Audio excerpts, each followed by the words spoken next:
मतदारसंघात मतदार नाव आणि फोटोमध्ये मोठ्या प्रमाणावर गोंधळ होत असल्याचा आरोप करत महाराष्ट्र नवनिर्माण सेनेनं निवडणूक आयोगावर तीव्र निशाणा साधलाय। मनसे नेते अविनाश जाधव यांनी पत्रकार परिषद घेत संतप्त भूमिका मांडली आहे। निवडणूक आयोग सत्ताधाऱ्यांच्या हातात विकला गेलाय, मतदार याद्या झोपेत बनवल्या जात आहेत का, अशी टीका त्यांनी केली आहे। जाधव म्हणाले, ऑनलाईन याद्यांमध्ये मतदारांचे फोटो नाहीत, घराघरात जाऊन प्रत्यक्ष पडताळणी केली जात नाही, अधिकारी एसीत बसून काम करतात। 16 लाखावर मतदार असताना अचानक 4.5 लाख मतांची भर कशी? एका शहरात एवढी क्षमता नाही तर एवढी नावं कुठून आली, असा सवाल त्यांनी उपस्थित केलाय।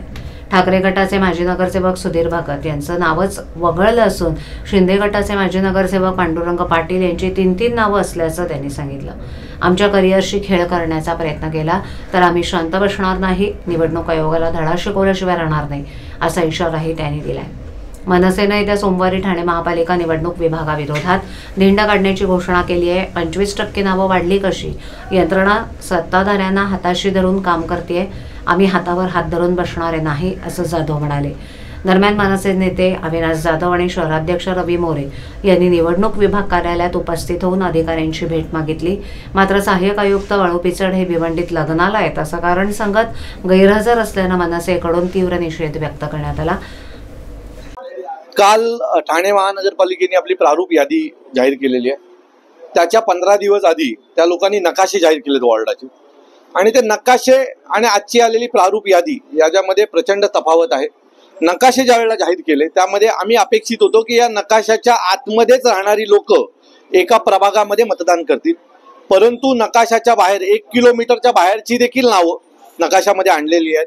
दुसरी आणि महत्त्वाची गोष्ट, 16 जुलैला निवडणूक आयोगाचा जो जिहाद निघाला त्याच्यानुसार बॉर्डरवर असलेल्या ज्या बिल्डिंग्स आहेत तिथे बीएलओने जायचं, तिथे पाहणी करायचं, पंचनामा करायचा आणि मग ठरवायचं की ती नक्की बिल्डिंग कुठल्या भागामध्ये आहे।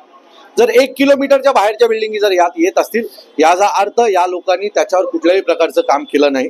याने कार्यालयात बसून सत्ताधाऱ्यांना अपेक्षित असलेल्या याद्या बनवलेल्या आहेत। निवडणूक आयोगाने पहिल्या जाहीर केलेले नकाशे आणि याद्या याच्यामध्ये प्रचंड फरक आहे।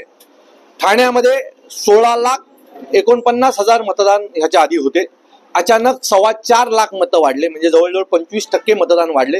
हे 25% वाढलेलं मतदान कोणाचं आहे, ही लोक आली कुठून, या सगळ्यांची चौकशी करायला यांनी आम्हाला फक्त 7 दिवस दिलेले आहेत। तो कालावधी पुरेसा नाहीये, आम्हाला त्याच्या बाबतीत देखील वाढीव वेळ हवाय। ज्या अधिकाऱ्यांनी या याद्या बनवलेल्या आहेत त्याला येत्या सोमवारी जाब विचारायला आम्ही सर्वच पक्ष जाणार आहोत, आणि जर यांनी उत्तरं जर योग्यरित्या आम्हाला मिळाली नाहीत तर त्या अधिकाऱ्याला आमच्या रागाला सामोरे जावं लागेल।